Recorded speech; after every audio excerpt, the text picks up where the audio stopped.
Welcome back, everyone. It's good to be here.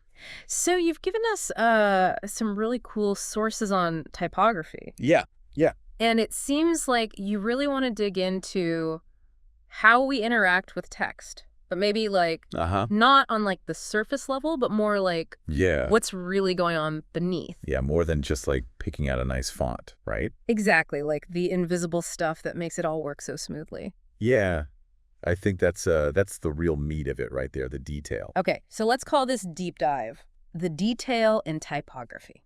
I like it. And I guess our focus is on what's often called micro-typography. Right, the nitty-gritty. Yeah, the And- letter itself, the spaces around it, the line, how the lines are spaced. Right, the fundamental stuff. Yeah, maybe not the most creative part, but But it's foundational. yeah, it's like You can't have a house without a good foundation. Exactly. And what's interesting is how all this new tech Yeah. has shifted the responsibility for these details Oh, yeah. from the type designers to Yeah, us. absolutely. People To the with user. The users. Yeah, and it's great because now we have so much more control, but it also means there's more room for error. So much more to think about, right? Right, you can really mess things up if you're not careful. Yeah, absolutely. But we're not just talking about what looks good or like personal taste here. Right. It's got to be more than that. We're really going to delve into the science of how our eyes work. Okay. So let's get into it. Yeah, let's start with how we read. Okay, so our eyes don't just glide over the page, right? No, not at all. It's like these jerky movement, They're called saccades, yeah.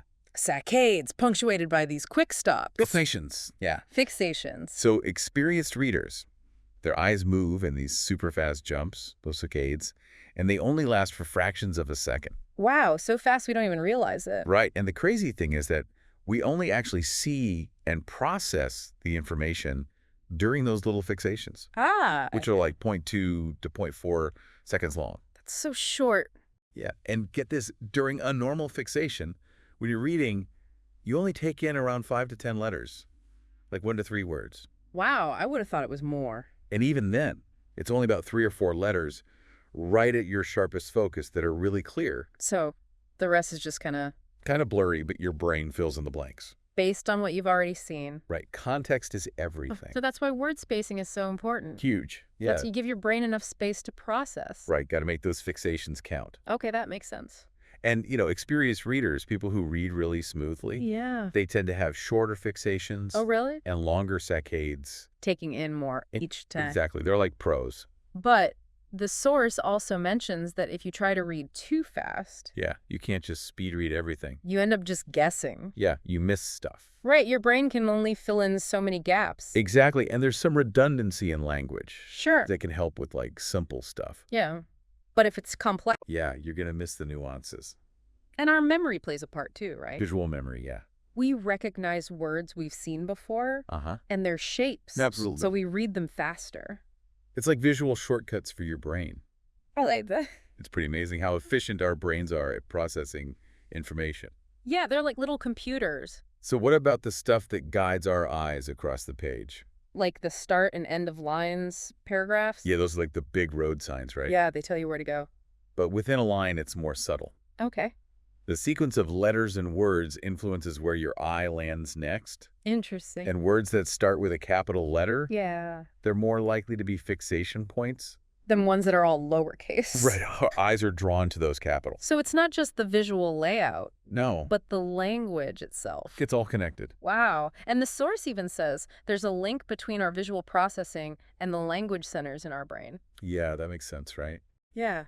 It's all happening up there. It's wild when you think about it, all these different parts of your brain working together just so you can read a book. So cool. And all this can be tested scientifically, right? Yeah, they can track eye movements. So legibility isn't just like a feeling. No, it's measurable. They can see how different factors affect reading speed. Exactly like the width of the text block, Yeah.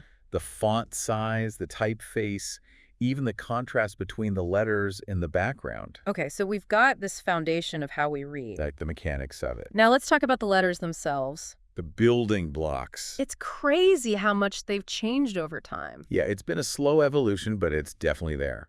adapting to new tech writing tools, styles, Mm-hmm. but the basic structures have stayed pretty consistent. They have, yeah. The core elements are still recognizable. So the source talks about two ways we receive writing. Yeah. Obviously, we read for meaning. That's the primary goal. But there's also this graphic perception. Right, it's like an unconscious thing. Yeah, it triggers associations and feelings. Exactly. We're not just decoding words, we're also processing the visual form. So it's more than just the words on the page. It's the whole experience. And that makes sense that a typeface isn't like one size fits all. Right, different typefaces for different purposes. What works for a novel might not work for a poster. Exactly. You wouldn't use the same typeface for a wedding invitation and a heavy metal album cover. Yeah, very different vibes. And sometimes even typefaces that are hard to read can be effective.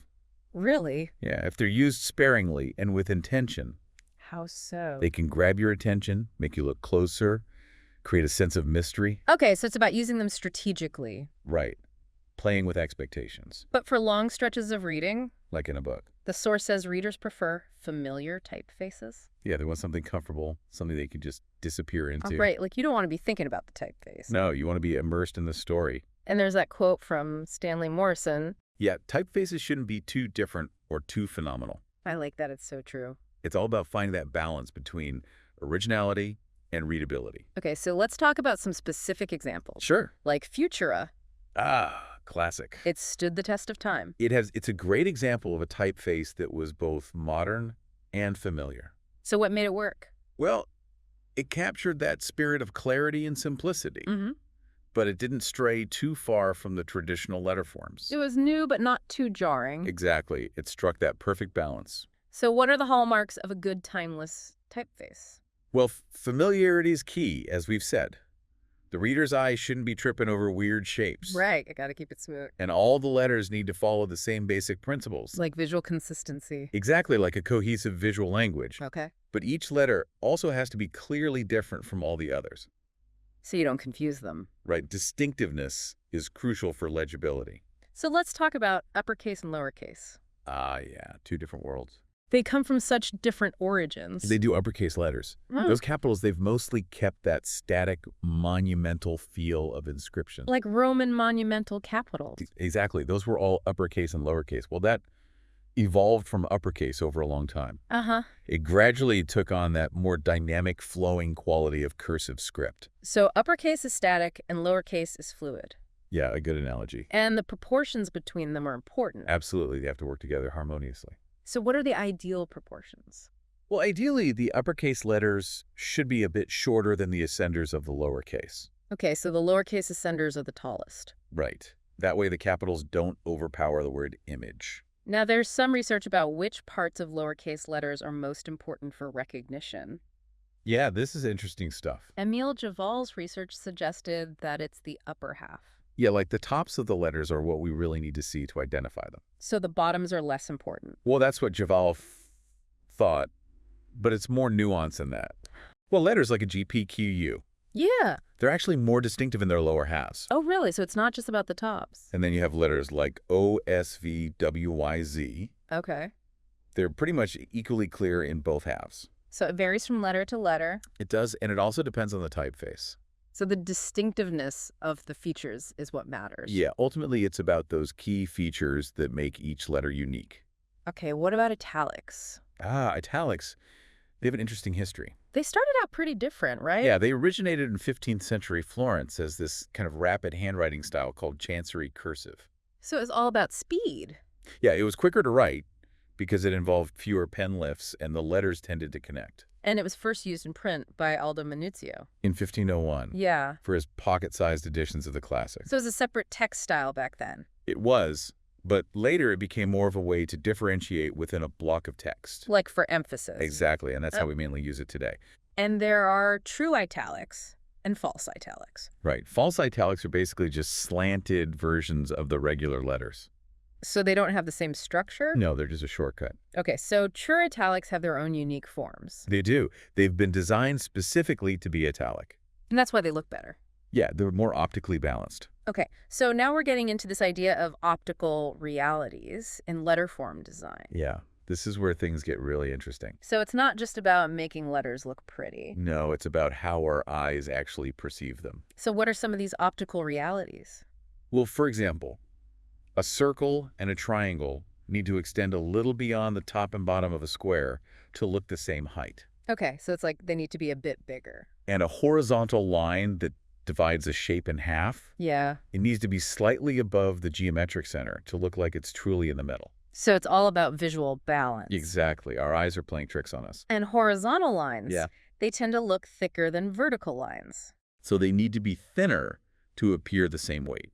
And then there's all these other subtle adjustments at junctions and curves. Yeah, it's a lot to consider. But it's what makes the difference between a good typeface and a great typeface. Absolutely. The details matter. And it's amazing how early punch cutters and type designers seem to understand all this intuitively. But they had a feel for it. Or they learned it through Yeah, tradition. it is passed down through generations. But modern digital design sometimes misses the mark. Yeah, it can get too focused on precision. So it ends up looking cold and lifeless. Yeah, it lacks that human touch. And the source mentions some research on the legibility of individual letters. Tinker's research, yeah. What were some of the key findings there?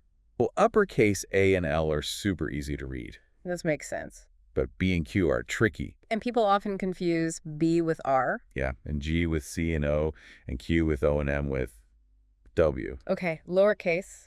D, M, P, Q, W are very legible, Those are pretty distinct. but C, E, I, and L are tough. And C and E are easily confused. Yeah, and I with J, and N with A, and L with J. So again, it's all about those distinguishing features. Yeah, what makes each letter unique? Okay, so that's the letter in isolation. Yeah, but we don't read letters one by one. We read words. Exactly, and that's a crucial point. So how does that affect typeface design? Well, good typeface design takes into account how each letter contributes to the overall word image. Okay. It's not just about how the letter looks on its own. It's about how it fits in with the other letters. Exactly. It's got to work as part of a team. And lowercase letters with their ascenders and descenders, they help create those distinct word shapes. They do all those ups and downs, those bumps and curves. Yeah. They make the word image more recognizable. And that's why lowercase is generally easier to read than all caps. Exactly. All caps is just a bunch of rectangles. So clear ascenders and descenders are important. Very important. They give the letters their personality. Okay, so now let's talk about the space between letters. Letter spacing, yes. That can really mess up readability. Oh yeah, big time. If it's too wide, too narrow, or It inconsistent. makes the text look blotchy. And how is letter spacing determined? It's all about the interior white spaces of the letters. Okay. Letters with smaller interior spaces need smaller spaces between them. So it's proportional. Exactly. And as the font size increases, the letter spacing should generally decrease. Okay, so what happens if the letter spacing is off? Well, if it's too loose, it can make lowercase words look like a jumble of letters. Right, like they're not connected. And if it's too tight, you get those blotchy word images. So there's a sweet spot. There is for lowercase. Okay, up. Uppercase is a bit more flexible. But there's still a minimum. Yeah, you can't go too tight or the letters will start to bump into each other. Okay, the source mentions balanced spacing versus equal surface area. Yeah, that's a good distinction. So balanced spacing is about visual equality, Right. It's how it looks to the eye. not mathematical precision. And it's also about the flow of light. Well, the light from above is more visually active than the light from below. Interesting. So that can affect how we perceive the space between letters. And metal-free systems have given us more control over letter spacing. Yeah, but that's not always a good thing. Right, because sometimes it gets too tight. Exactly, especially between uppercase and lowercase. Okay, and then we have ligatures. Ligatures. Those lovely joined letters. They're like little typographic flourishes. They can be. Yeah, but they also serve a practical purpose. How so? They can improve the flow of reading, and they add a certain refinement to the text. Like a little visual bonus. Exactly. And it's great to see them making a comeback. Okay, so we've covered the letter and the word. Now on to the line. The line of text. It's more than just a bunch of words strung together. Right. It's its own unit. Exactly. And the typographer has to consider a lot of factors. Like word spacing, punctuation spacing, and line width. Right. Also known as composition width. So line length is important. It is, and it can vary depending on the type of material. So like a technical document with wide tables might need wider lines. Makes sense. But for novels, the ideal length is often around 50 to 60 characters. Yeah, that seems to be the sweet spot. And Tinker found that for a 10-point font, Uh-huh. a line width of 6 to 13 centimeters was legible. But legibility isn't the only factor. Right, because readers also have preferences. They do, and they tend to prefer moderate line widths. Not too long, not too short. Goldilocks zone. And then there's word spacing and justification. Yeah, those are key elements of line legibility. So what's the general rule for word spacing? It shouldn't be too wide. Okay. You want a consistent and cohesive line image. Right, so the words flow smoothly. And again, word spacing is related to the interior white spaces of the letters. So it all comes back to that. It does. You can't escape it. Now let's talk about justified text, Also known as block composition. where the lines are all the same width. Right. And any extra space is distributed between the words. Okay. And in wide columns, well-executed justification looks nice and even. But in narrow columns, It can get messy. with big gaps between words. Yeah, it's hard to make it look good. So what's the alternative? Non-justified or ragged right. Where the right edge is uneven. But the word spacing is more consistent. Okay. And there are different variations of ragged right, Yeah, you can align the text to the left with a ragged right edge, and sometimes use hyphenation to keep the line length similar, or you can do a more considered ragged right. where you adjust the line breaks for better visual flow. And research suggests that ragged right is just as legible as justified. Interesting. So it's really a matter of preference. It is, and it can depend on the context. And the source mentions the importance of spacing around punctuation and uppercase letters. Yeah, those little details matter. But they're often overlooked. They are. And it's a shame because they can really make a difference. Okay, so now for the space between the lines. Leading or interline spacing, How does that affect legibility? it's a big factor, and it works in tandem with the typeface size letter spacing and word spacing. So it's all connected. It's a symphony of typographic elements. I like that. And wider columns generally need more leading. Makes sense. And lighter typefaces need more leading than darker ones. Right, it's about visual balance again. And even the interior white space of the letters plays a role. It all ties in. So leading is a way to control the overall color of the text block. Exactly. You can make it lighter or darker, denser, or more open. And paragraph indents are still important. They are even in this age of digital formatting. So it's not just about making it look pretty. No, it's about readability and visual hierarchy. Right. Got to guide the reader's eye. Exactly. And paragraph indents provide that clear visual cue. So we've covered the letter, the word, the line, the space between lines. Now let's talk about how to create distinctions within the text. Like emphasis. Exactly, but not just in headings. Right, within the body of the text itself. So the classic method is italics, but used sparingly. Right. Not huge chunks of italic text. Just enough to draw the eye without disrupting the flow. And what about small caps? Small caps are a more subtle way to create distinction. They're uppercase letters, but the same height as lowercase x height. And it's important to use true small caps. Not just shrunken down regular capitals. Right, those look too light. And spacing small caps can improve their legibility. It can give them a bit more breathing room. And words that would normally start with a capital letter, Yeah. they still use a regular capital even in small caps. Exactly. Got to follow the rules. Okay, the source says other methods of distinction like all caps, bold underlining different sizes or typefaces or color, Yeah. they can be more disruptive. They create a more uneven texture, So they can hinder smooth reading, but they can be effective in certain contexts like reference books. or for specific visual effects. Okay, and then there are Arabic numerals. Yeah, even numbers have their quirks. So modern lining numerals? Yeah, the ones that are all the same height. They can stand out too much in body text. They do. They're like little soldiers all lined up. So old style numerals, Yeah, the ones with varying heights. they blend in better. They do. They're more like lowercase letters. Okay, so now we're getting into the really interesting stuff. Yeah, the psychology of typefaces, How they make us feel. beyond just legibility. So research suggests that most typefaces are equally legible. But they don't all evoke the same emotions. So some typefaces make us feel happy. Or sad, or excited, or calm. So it's like they have personalities. They do, and choosing the right typeface is like casting an actor for a role. You want the right fit for the part. Exactly. And the source quotes Cap, who says that the typeface is decisive for text interpretation. It's true, the typeface can influence how we understand the content.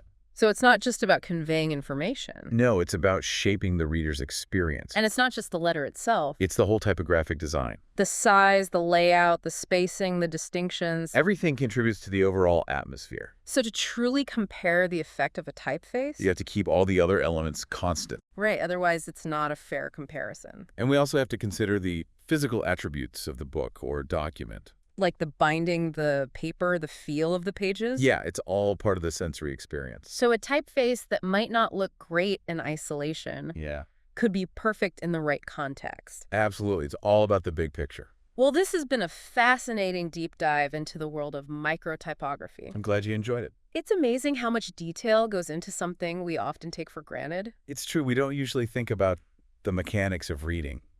But it's all there working behind the scenes. And it's worth paying attention to because those details can make a big difference. I know I'll be looking at text differently now. I hope so. And for our listeners, Yeah. keep an eye out for those subtle but powerful typographic elements. And consider how they're shaping your experience. Because typography is more than just letters on a page. It's a craft, an art, a science. And it's all around us.